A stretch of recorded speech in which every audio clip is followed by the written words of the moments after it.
Easy steno YouTube channel पर आप सभी का स्वागत है। डिक्टेशन 5 सेकंड बाद स्टार्ट होगी। Ready start.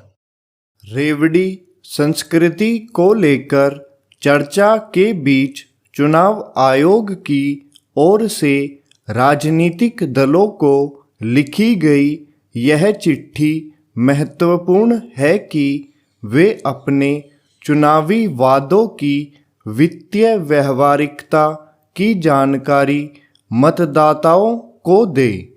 इस चिट्ठी में उसने दलों से इस बारे में राय मांगी है कि क्यों न चुनावी वादों को लेकर एक प्रारूप बना दिया जाए। इसमें संदेह है कि राजनीतिक दल इस पर कोई सकारात्मक प्रतिक्रिया देंगे, क्योंकि वे चुनावों के समय लोक लुभावन घोषणाएं कर लोगों को लुभाने का कोई अवसर नहीं छोड़ना चाहते।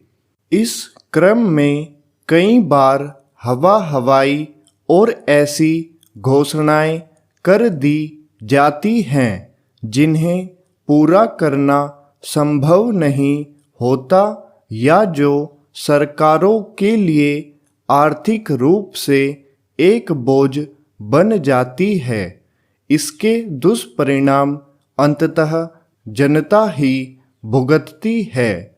यह भी किसी से छिपा नहीं कि जब कभी लोक लुभावन वादों को पूरा करने के उपायों को लेकर सवाल उठते हैं तो ऐसे तर्क दिए जाने लगते हैं कि हम भ्रष्टाचार पर लगाम लगाकर संबंधित योजना के लिए राशि जुटाएंगे।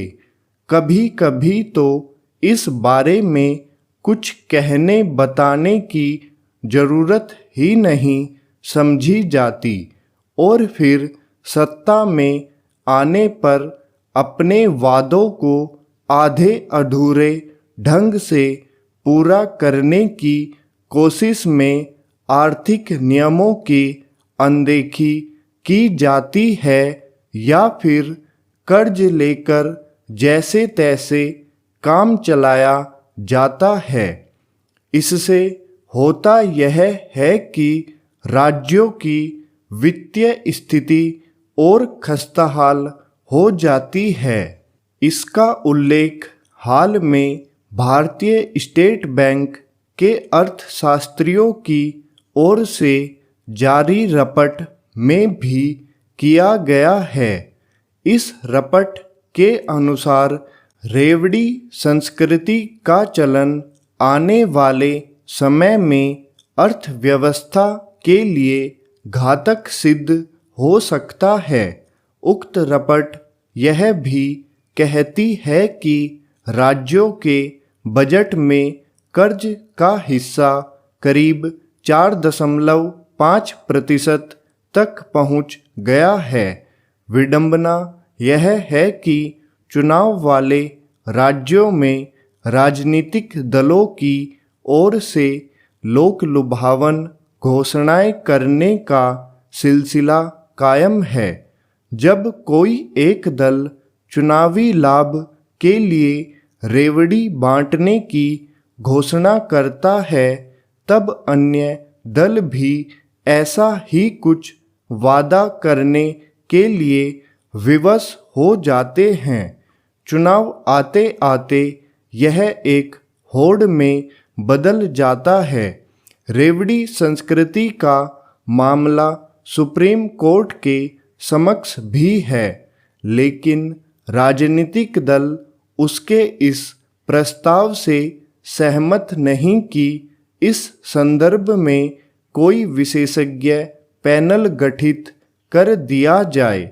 स्पष्ट है कि वे यह बताने को तैयार नहीं कि उनके द्वारा किए जाने वाले वादे राज्य या केंद्र सरकार के वित्तीय ढांचे के अंदर टिकाऊ साबित होंगे।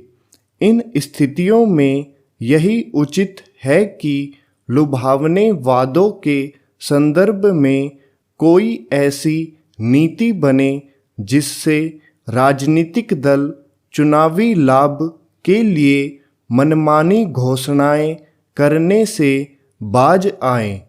राजनीतिक दलों को इसके लिए जवाबदेह बनाया ही जाना चाहिए कि वे जिन योजनाओं की घोषणा कर रहे हैं उनके लिए राजस्व कहां से जुटाएंगे।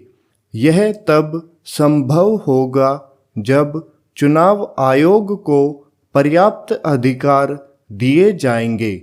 स्टॉप।